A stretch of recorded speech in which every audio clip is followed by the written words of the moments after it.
پہلی بات تو یہ ہے کہ یہاں جو کچھ بھی ہوگا اس کے بارے میں تم سب کو اپنے اپنے حصے کا کام سمجھا دوں۔ فاروقی اور سہراب بابو، آپ دونوں کا کام صرف اتنا ہے کہ جب کلماشا آئے تو آپ اس کی کسی بات، کسی حرکت اور کسی دھمکی سے زیر و زبر نہ ہوں۔ وہ صرف بکواس کرے گا، اس کی طاقت نہ اس حصار کو پار کر سکتی ہے، نہ آپ لوگوں کو جسمانی نقصان پہنچا سکتی ہے۔ وہ آپ لوگوں کے دماغ اور دل پر قبضہ کر سکتا ہے۔ اس سے کیسے بچنا ہے یہ آپ کو ان دو سوئیوں کی مدد سے کرنا ہوگا۔ تھوڑی اذیت تو ہوگی، مگر اس تکلیف کا احساس آپ کو اس کی کسی بھی ساحرانہ قوت کے ہتھے چڑھنے سے محفوظ رکھے گا۔ یہ سوئیاں اپنے اپنے بازوؤں میں اس قدر چبولیں کہ آپ کو ان کی چبھن بے چین رکھے۔ اس نے دو کالے رنگ کی سوئیاں کچھ پھونک کر ان دونوں کو تھما دی۔ فاروقی اور سہراب نے اپنے اپنے بائیں بازوؤں میں سوئیاں آدھی آدھی کھبو کر اتار لی۔ دانت بھینچے اور جبڑے کس کر انہوں نے بڑی اذیت سے یہ کام کیا، مگر ان کے سامنے جو مقصد تھا اس کے لیے یہ بڑی معمولی تکلیف تھی۔ دماغ جاگ رہا ہو، اسے سونے نہ دیا جائے تو وہ کبھی کسی کے سحر میں آسانی سے گرفتار نہیں ہوتا بابو۔ کلنگا نے ان دونوں کو مخاطب کیا۔ اور دماغ کو صرف تکلیف جگاتی ہے، ڈر کا احساس جگاتا ہے، اذیت کی چبھن جگاتی ہے۔ اب دوسری بات، اس نے مارتھا کا رخ کیا۔ مارتھا، میں تمہیں تمہارا کام سمجھا چکی ہوں، تم ترتیب کے ساتھ ویسا ہی کرو گی۔ ڈرنے اور گھبرانے کی کوئی ضرورت نہیں۔ میں پہلے بھی کہہ چکی ہوں کہ کلماشا سندور کا یہ حصار، یہ پٹی عبور کرنے سے قاصر ہے، اس لیے تم پورے اطمینان کے ساتھ اپنا کام کرو گی اور ہمیں بآواز بلند آگاہ کرتی رہو گی۔ مارتھا نے اس بات میں سر ہلایا۔ وہ خاصی مضطرب لگتی تھی، مگر جب بھی فاروقی سے اس کی نظریں ملتی تو اس کے کپ کپاتے ہوئے لب مسکرانے کے انداز میں کھل جاتے۔ فاروقی اس کی حالت کو سمجھ رہا تھا۔ وہ ایک لڑکی تھی جس کو ایسے حالات سے کبھی سابقہ نہیں پڑا تھا، اور وہ جانتا اور سمجھتا تھا کہ محض اس کی خاطر مارتھا اس کھیل میں کود گئی ہے۔ اس کے باوجود اس کی گھبراہٹ، خوف اور اضطراب فطری تھا، جس کے لیے وہ اسے مورود الزام نہیں ٹھہرا سکتے تھے۔ اور اب آخری بات، کلنگا نے اپنے سامنے پڑی 3 تھالیوں میں سے سفید برادے کی ایک مٹھی بھر کر اس پر کچھ پھونکا اور اسے فضا میں اچھال دیا۔ ایک جھپاکا سا ہوا اور کمرے کی فضا میں نیلا غبار پھیل گیا۔ یہ غبار کیا تھا؟ یوں لگتا تھا جیسے بے شمار روشن ہیولے کمرے کی فضا میں تیرتے پھر رہے ہوں۔ یہ ہیولے شاں شاں کی مدھم آوازوں کے ساتھ اڑتے پھرتے کمروں کے چاروں کونوں اور دروازے کے باہر ایک دائرے کی شکل میں پھیلتے چلے گئے، اور چند لمحوں بعد بظاہر ان کا وجود ناپید ہو گیا، تاہم ان سب کو یہ احساس شدت سے ہو رہا تھا کہ وہ ہیولے جن کی شکلیں واضح نہیں تھیں، اپنی اپنی جگہ یوں استادہ اور فضا میں ٹھہرے ہوئے تھے جیسے کسی مجرم کو لپک لینے کے لیے گھات لگائے ہوئے ہوں۔ آخری بات یہ ہے کہ ٹھیک 2 بجے سب اپنا کام شروع کر دیں گے۔ کلنگا کی آواز تھم گئی۔ مارتھا نے گھبرائی ہوئی نظروں سے اپنے اوپر ٹنگے دیوار گیر کلاک کی جانب نگاہ اٹھائی۔ 2 بجنے میں صرف 3 منٹ باقی تھے۔ فاروقی نے شدت سے چاہا کہ مارتھا اس کی طرف دیکھ لے، اور ٹھیک اسی لمحے مارتھا کی نظریں اس کی طرف اٹھ گئیں۔ فاروقی نے دونوں ہاتھ بلند کیے اور اس کی طرف فضا میں بوسہ اچھال دیا۔ مارتھا ایک لمحے کو مسکرائی، پھر یوں پرسکون ہو گئی جیسے اس نے بوسے کی شکل میں فاروقی کی محبت بھری طاقت دل میں اتار لی ہو۔ سہراب بازو کی دکھن سے مضطرب ہو رہا تھا کہ مارتھا نے کلنگا کے اشارے پر پردہ کھینچ کر شمع کا بستر اس کی آنکھوں سے اوجھل کر دیا۔ کلنگا نے اچانک ہی بڑی اونچی آواز میں کچھ غیر مانوس الفاظ میں بڑبڑانا شروع کر دیا۔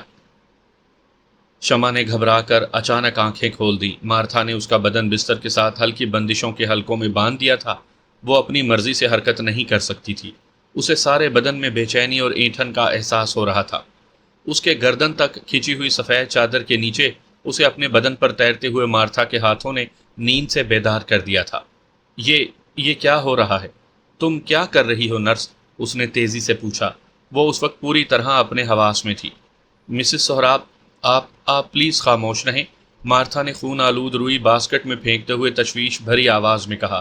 آپ اس وقت بڑی مصیبت میں گھر گئی ہیں، آپ کا شاید ایبارشن کرنا پڑے۔ نہیں، یہ کیسے ہو سکتا ہے؟ وہ بے یقینی سے بولی۔ میں بالکل ٹھیک ہوں۔ آپ کا کیس بگڑ گیا ہے مسز سہراب۔ خون اچانک اس شدت سے بہہ نکلا ہے کہ رکنے کا نام نہیں لے رہا۔ اگر ایبارشن نہ کیا گیا تو زہر بدن میں پھیل جائے گا اور آپ کی اپنی زندگی خطرے میں پڑ جائے گی۔ میں کچھ نہیں جانتی، تم کھولو مجھے۔ اور سہراب کہاں ہیں؟ کیا یہ سب ان کے علم میں ہے؟ وہ زور لگاتے ہوئے بولی۔ جی ہاں، یہ سب ان کی اجازت سے ہو رہا ہے، وہ اطمینان سے بولی، اور روئی کا ایک اور سرخ گولا باسکٹ میں پھینکا۔ سہراب آپ کہاں ہیں؟